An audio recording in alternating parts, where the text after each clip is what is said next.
Hello friends, इस video में हम देखेंगे बोली तथा भाषा में अंतर। इन दोनों में क्या डिफरेंस होता है। सबसे पहले देखेंगे बोली। बोली क्या है? भाषा का अल्प विकसित रूप बोली कहलाता है। मतलब अनडेवलप्ड जो अगर रूप बोला जाए भाषा का तो वो बोली है।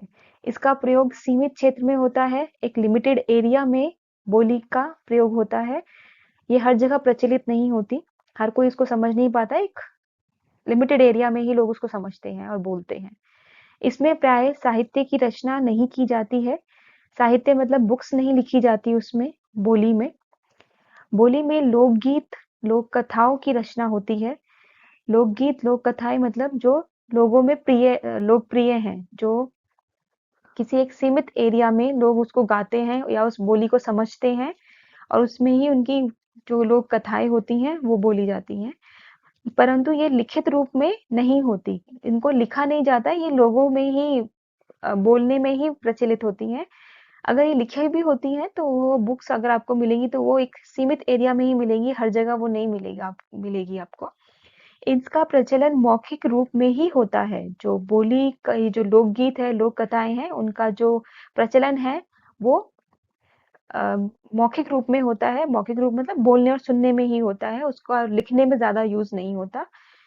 जो बोलियां हैं 18 बोलियां, हमारे भारत में 18 बोलियां जो प्रचलित हैं सबसे ज्यादा, वो है 18 18। अभी हम देखेंगे भाषा। भाषा क्या है? बोली का विकसित रूप है। बोली था अल्प विकसित, और भाषा क्या है? विकसित रूप है, डेवलप्ड रूप है। इसमें साहित्य की रचना की जाती है। भाषा में बुक्स लिखी जाती हैं। इसका प्रयोग विस्तृत क्षेत्र में किया जाता है, एक बड़े क्षेत्र में किया जाता है। जैसे आपने देखा बोली का प्रयोग जो होता है वो एक सीमित क्षेत्र में होता है, लेकिन भाषा का जो प्रयोग होता है एक विस्तृत एक बड़े एरिया में किया जाता है, जो उसे हर कोई हर जगह जहां पे भी पढ़े उसे वो समझ सके। इसलिए भारतीय संविधान में 22 भाषाओं की मान्यता दी गई है। 22 भाषाएं कौन कौन सी है वो आपको बताऊंगी। उसको याद करने का तरीका भी बताऊंगी जिससे आप 22 भाषाओं को याद कर सकें। हर स्टेट की अपनी भाषा होती है। जैसे पंजाब की पंजाबी, गुजरात की गुजराती, असम की असमिया, कश्मीर की कश्मीरी आदि। बाकी हम नेक्स्ट उसमें देखते हैं।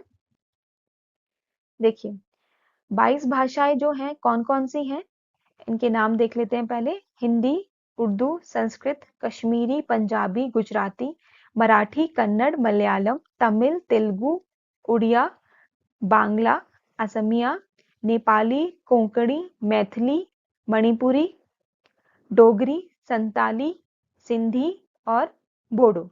अब आप देखोगे कि ये 22 भाषा याद कैसे की जाए, तो थोड़ा सा आपको मैं आसान करके बताती हूँ, इजी कर देती हूँ। अगर आप हर स्टेट को उनकी भाषा के हिसाब से देखो, स्टेट वाइज भाषा देखो, तो आपके लिए इजी रहेगा उसको लंबे टाइम तक याद रखने में। तो ये आप इनको मैं अभी आपको मैप में बता दूंगी कौन से स्टेट की कौन सी भाषा है, तो वो एक इमेज से हमें याद रहता है कि हाँ हमने ये स्टेट देखा था और उस स्टेट की ये भाषा है। बाकी ये भाषा आपको उसके बाद याद करनी पड़ेगी। जैसे यहाँ पे आप देख सकते हैं कश्मीर की कश्मीरी, उसके बाद नीचे आते हैं पंजाब पंजाबी, गुजरात गुजराती, महाराष्ट्र मराठी, कर्नाटक कन्नड़, केरल मलयालम, तमिलनाडु तमिल, आंध्र प्रदेश तेलुगु, उड़ीसा उड़िया, बांग्लादेश बांग्ला, उसके बाद आसाम आसामी। और ये 3 भाषा तो आप देख सकते हैं। हिंदी हिंदी जो ये पूरा स्टेट है हमारा यहाँ पे नॉर्थ का, यहाँ पे हिंदी प्रचलित है। तो हिंदी भाषा आप आराम से देख सकते हैं। हिंदी उर्दू संस्कृत, ये 3 और याद कर लीजिए। हिंदी उर्दू संस्कृत, हिंदी उर्दू संस्कृत।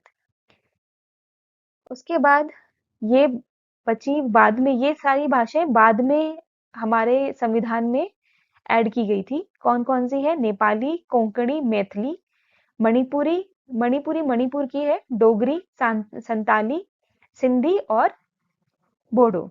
तो अभी आप स्टेट वाइज अगर इनको याद कर, स्टेट को अगर आप ध्यान रखेंगे तो आपको ये सारी भाषाएं बहुत ही आसानी से आप उनको याद रख पाएंगे कि कौन कौन सी भाषाएं हमारी 22 भाषा में आती हैं। तो मैं उम्मीद करती हूँ कि अभी आपको ये भाषाएँ समझ में आई होंगी। भाषा और बोली में क्या डिफ़रेंस है, क्या अंतर है, वो भी आपको समझ में आ गया होगा। तो थैंक यू इस वीडियो को देखने के लिए। आपके कोई भी डाउट है तो आप प्लीज़ अपने कमेंट बॉक्स में लिख दीजिए, मैं उसका रिप्लाई ज़रूर करूँगी।